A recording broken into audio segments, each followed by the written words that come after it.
ছেলে অফিস থেকে বাসায় আসতেছে, কিন্তু বেতন পেয়েছে আজকে। দেখেন টাকাটা ভাগ করে 2 পকেটে রেখেছে।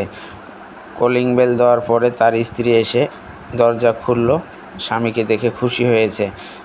পরে বলতেছে যে আমার টাকা। সে তাকে এক পকেট থেকে টাকা বের করে দিয়ে দিল।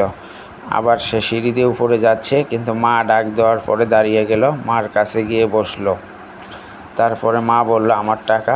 পরে বলল যে দিয়ে দিবে তোমাকে ওখান থেকে। বউকে বলল, বউ বলছে ঠিক আছে পরে দিয়ে দিব। কিন্তু ছেলে যখন চলে যাচ্ছে, কিছুক্ষণ পরেই মা চলে গেছে বউয়ের কাছে টাকার জন্য। বলতেছে যে কিসের টাকা, এটা তো সংসারেই খরচ হবে। এটা কল্পনা। সে ছেলেটা দেখতে পারলো যে ছোটোবেলায় আমার মা বাবা কত কষ্ট করে আমাকে মানুষ করেছে, লালন পালন করেছে। আর প্রতিদিন আমি আগে আমার মাকে টাকা দিয়েছি, কিন্তু এখন বউয়ের কারণে বউ বাইরে যাচ্ছে, আবার ছেলে আরেক পকেটে যে টাকা ছিল সেই টাকাটা মাকে দিল। ভিডিওটা শেয়ার করুন।